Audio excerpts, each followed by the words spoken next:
So we have here the GT-line. So the car will be offered in two models or in two specs. If you look, there's the GT-line and the standard line. The standard line will be outside in what we call the design booth.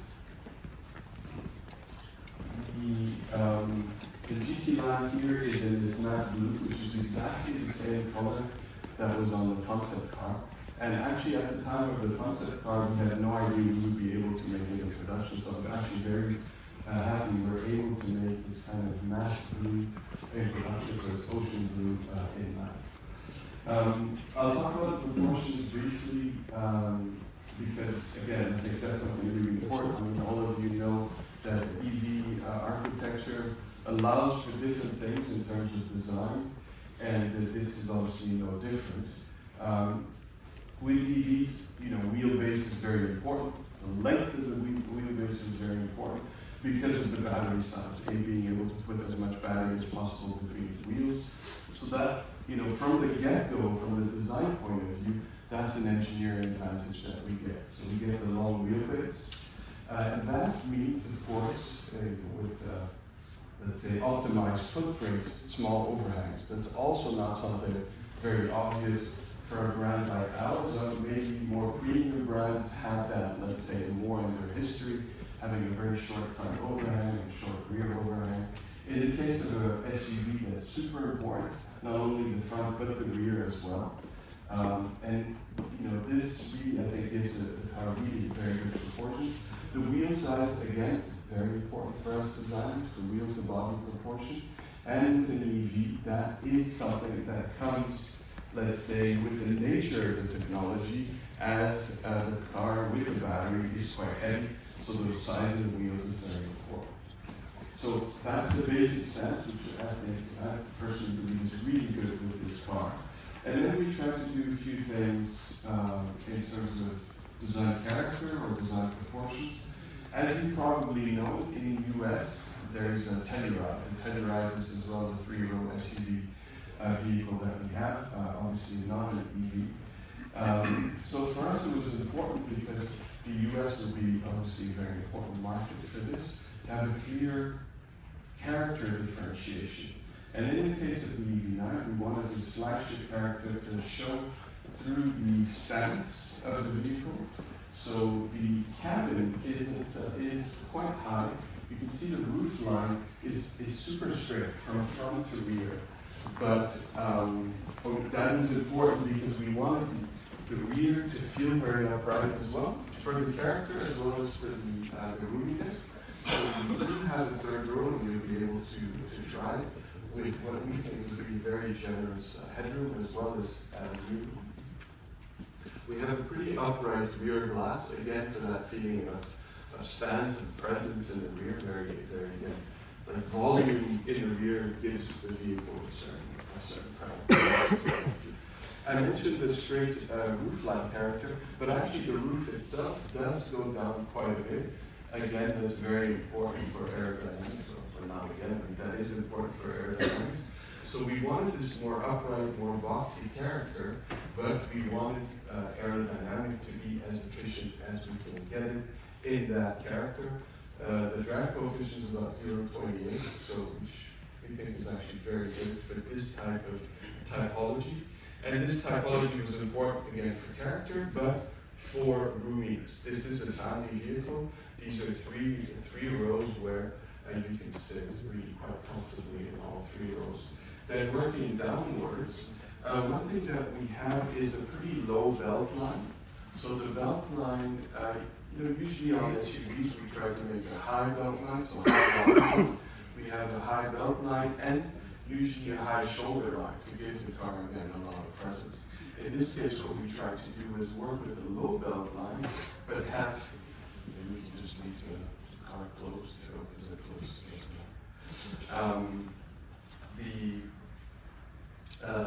The fenders are quite high, so we try again to have that high water line, but not in a continuous way. That's why we contrasted these sharp lines, almost triangular surfaces that are high, with a low center of gravity. So the body, the fuselage itself, is very simple. You know, no lines, no sharp lines, with a low visual center of gravity. So that core is quite low, where you usually would find it on top. We went here quite far down, again, working with the low belt line. The rest, you know, the lower part, we think quite simple, cladding. Here, in the case of the GT-line, we have a sort of cladding, a kind of skid plate aesthetic that's a bit more geometric, a bit more rugged. That's why, as well, here, the geometric wheel cladding, but the round openings. The round openings were very important because of aerodynamics as well.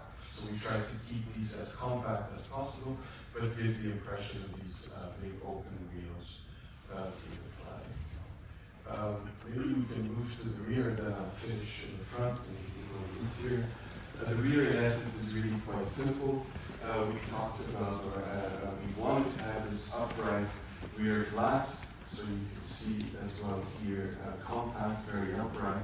And the rest really is, we put the number plate at the bottom to keep the upper part as clean and as wide as possible.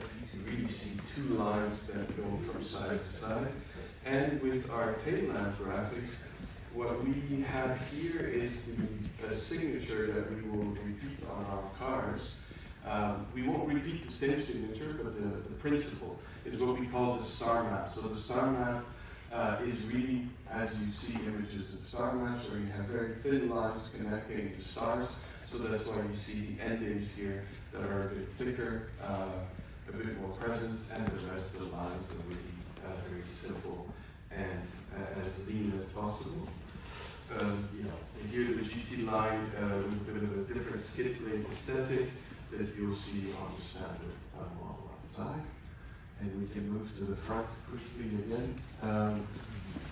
So the front is, here the main exercise has really been about a modernization, if you will, of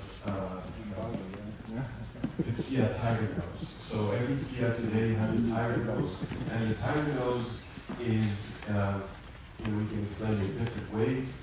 We have what we call the upper tab and the lower tab, so it's a movement that goes from, let's say, up, out, and goes a bit lower in the center, and the opposite at the bottom. Of course, today it's an air intake, it's a grill. In this case, it is not, because we don't need the air on top. We need some air at the bottom, so here you have the active aerodynamic flaps, so they open and close. But we wanted this movement, this sort of tiger nose, to be modernized again, so we called it the tiger face, and we included the headlamps. We refer to it as well as the digital tiger face because actually in the global model, or in the model that's in the US and Korea, we have a digital lighting pattern that is in here. That is not allowed, or we're not able to homologate this in Europe. That's why we don't see it in this model, but you might have seen images. And we were able to do it as well behind the body color. So that's something I think is very cool. So if you're able to see it in other regions, that's also something we quite like. But what we did here, what you see on the GT line, is the integration of the LiDAR. So the LiDAR is here, as far as I know, standard on the GT line. I think the function is something that will be coming if the customer chooses to have it or not. But yeah, that's how we integrated, let's say, the lower tab in the new tiger face. At the bottom as well, of course, a skid plate aesthetic for the GT line. So now I'll move to the interior. We can open all four doors. You can look at it from different sides.